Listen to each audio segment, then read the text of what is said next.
और आप समझ रहे हैं कि पूरा का पूरा प्रयास हम लोग करेंगे और युवाओं को नौकरी और रोजगार के लिए सब कुछ करेंगे। हम लोग बड़ी संख्या में देंगे। अरे नौकरी वाला भी जो बात है, हम लोग अब एक साथ हैं। हम लोगों का कंसेप्ट है कि भाई हम लोग कम से कम उसको तो 10 लाख तक कर दें, लेकिन हम तो यही कहेंगे कि हम करेंगे बच्चे बच्चियों के नौकरी के लिए भी और उसके अलावे हर तरह से आप समझिए उसके रोजगार के लिए। नौकरी और रोजगार दोनों का इंतजाम इतना करवाएंगे, सरकारी और सरकार के बाहर भी हर तरह से इतना ज़्यादा काम होना चाहिए कि ये हो जाएगा। तो हम लोगों का मन तो है कि भाई इसको तो हम लोग 20 लाख तक पहुंचाएं। इसके लिए पूरे तौर पर हम लोग हर जगह इन सब चीज़ों को काम करेंगे ताकि ये सब काम में आप समझ लीजिए कितना ज़्यादा होगा। और आप जान रहे हैं हम लोग तो जल जीवन हरियाली अभियान चला रहे हैं। सारे पार्टी के लोगों को बैठ करके 2019 में मीटिंग हुई और उसी समय हम लोगों ने उसका नामकरण किया जल डैश जीवन डैश हरियाली अभियान। यानी कि जल संरक्षित है और हरियाली है तभी जीवन सुरक्षित होगा, चाहे वो मनुष्य हो, पशु पक्षी हो या जीव जंतु। सबकी सुरक्षा के लिए जल और हरियाली के लिए सब कुछ काम करना है। तो हम लोग तो पूरे तौर पर कर रहे हैं। अब बिहार और झारखंड जो अलग बन गया तो यहाँ पर क्या था, यहाँ पर तो इतना हरित आवरण मात्र 9% था बिहार का। हम लोगों ने जो काम करना शुरू किया, अब 12 में हरियाली मिशन की शुरुआत कराई, 24 लाख का रखा 24 करोड़ का पौधारोपण का, और 18-19 तक 22 करोड़ हो गया। और उसके बाद हम लोगों ने और ज़्यादा बढ़ाते हुए पिछली बार में और जो ज़्यादा इसको बढ़ाया, लगभग 7 करोड़ 35 लाख उसके अलावा पौधारोपण। तो अब जो 9% था अब वो बढ़ के 15% हो गया और हम लोग का तो लक्ष्य है कि उसको 17% से भी आगे करें। और सबसे बड़ी चीज़ है कि हम लोग का तो क्षेत्रफल कम है और आबादी ज़्यादा है, तो जितना मैक्सिमम संभव है उतना हम लोग हरियाली के लिए हम लोग वृक्षारोपण करेंगे। तो ये सब काम चल रहा।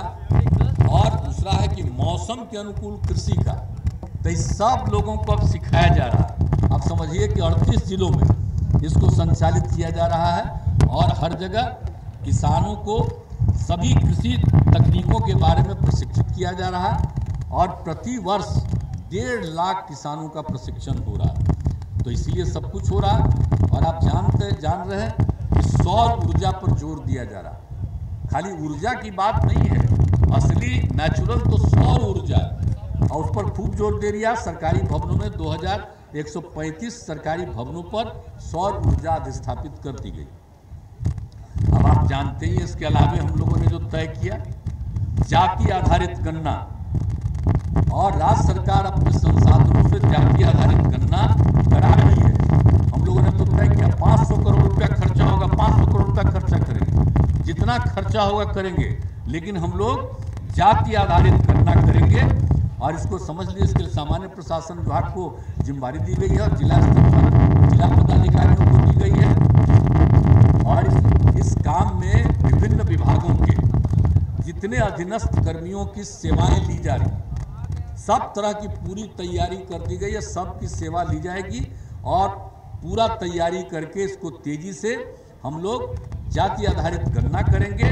और उसके साथ साथ हर परिवार की, किसी भी जाति का हो, उसका आर्थिक स्थिति का भी सर्वेक्षण हम लोग करेंगे साथ साथ, ताकि कौन परिवार चाहे किसी भी जाति का हो, वो गरीब है तो आखिर उसके उत्थान के लिए भी और क्या करना है। हम लोग तो सब कुछ कर रहे हैं। और भी अगर इस पूरे सर्वेक्षण से ये जानकारी हो जाएगी तो आप समझ लीजिए कि सबके आर्थिक स्थिति के सुधार के लिए भी हम लोग पूरा प्रयास करेंगे।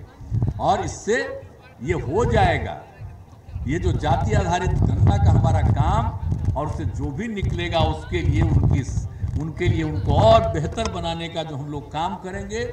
और मांग करना होगा तो मांग करते रहेंगे, लेकिन जो राज्य सरकार की जिम्मेदारी है वो हम लोग राज्य सरकार अपने स्तर से ये सब काम इतना करते रहेंगे तो इसी के साथ होगा न्याय के साथ विकास।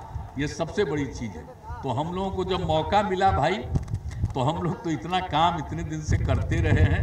जो भी मौका है आगे जो भी करते रहेंगे, सब लोग करते रहेंगे। और हमारे साथ जो नई पीढ़ी के हम लोग हैं, आप मुख्यमंत्री सब लोग मिल करके इस काम को बहुत तेजी से आगे बढ़ाएंगे और बिहार को बहुत आगे विकसित करेंगे, इस काम को करेंगे।